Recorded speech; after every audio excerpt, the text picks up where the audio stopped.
इधर जोधपुर आए भाजपा नेता पूर्व मंत्री अरुण चतुर्वेदी ने राज्य सरकार द्वारा जयपुर, जोधपुर और कोटा में दो दो नगर निगम बनाए जाने पर ऐतराज जताते हुए कहा कि ये निकाय चुनाव टालने का बहाना है, लेकिन ऐसे चुनाव जीते भी नहीं जा सकते हैं। उन्होंने कहा कि धारा 370 और 35A निषेध किए जाने के बाद देश भर में राष्ट्रवाद का जो माहौल बना है उससे कांग्रेस सकपकाई हुई है। ऐसे में कांग्रेस चुनाव टालने के लिए इस तरह के बहाने ढूंढ रही है। अभी 3 दिन पहले इन्होंने एक निकाय के संबंध के चुनावों के संबंध में फैसला किया। वैसे तो पूरे इस म्यूनिसिपल इलेक्शंस को राजस्थान की सरकार ने फुटबॉल बना दिया, मजाक बना दिया। हमारे यहाँ संविधान की व्यवस्था हुई थी और संविधान की 73वां 74वां संविधान संशोधन के बाद एक निश्चित समयावधि के बाद के अंतर्गत निकायों के चुनाव होने चाहिए, इसको संवैधानिक व्यवस्था की गई थी। पहले उससे पहले भी कांग्रेस ने 20 वर्ष तक नगर निकायों के चुनाव रोके थे। एक बार फिर पहले तो इन्होंने खुद नहीं, सरकार में आते ही इन निकाय चुनावों के लिए जो पहले अप्रत्यक्ष पार्षदों के द्वारा महापौर और सभापति चुनने की व्यवस्था थी उसको बदलने का काम किया। बाद में उन्होंने प्रत्यक्ष चुनाव किया महापौर का उसका। उसके बाद ऐसी मजबूरी इनकी क्या आई जिसके कारण से फिर बदल करके उन्होंने इनडायरेक्ट इलेक्शन के ऊपर लेकर के आए।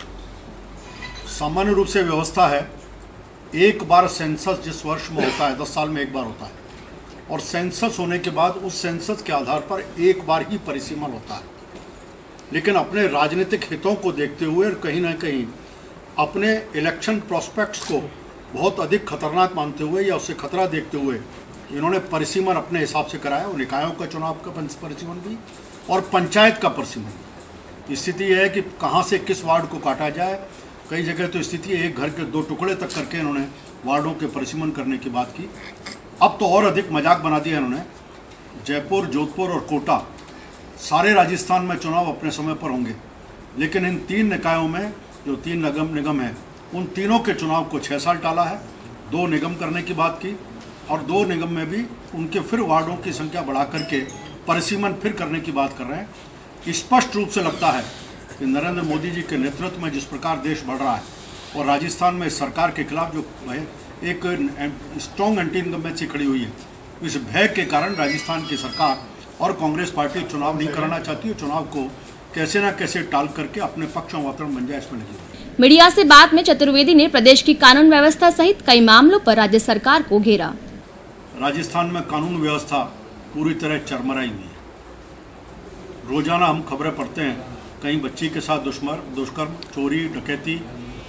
खुद थाने लूटने की आज़ादी के बाद पहली घटना थी कि कार्बाइन लेकर के आए लोग थाने को लूट करके कुख्यात अपराधी को थाने में से छुड़ा के ले गए। नियंत्रण से बाहर है और किसी भी प्रकार का कोई सरकार की तरफ से काम होता है उस पर नहीं दिख रहा है। इसमें स्पष्ट रूप से ध्यान आता है जितने भी पोस्टिंग्स हो रहे हैं उन पोस्टिंग्स में राजनीतिक हस्तक्षेप जबरदस्त है, और राजनीतिक हस्तक्षेप के कारण से जो योग्य अधिकारी हैं उनको पूर्ण में लगाने के स्थान पर अपने चहेतों को लगाने का उसका परिणाम राजस्थान पूरी तरह से भुगत रहा है।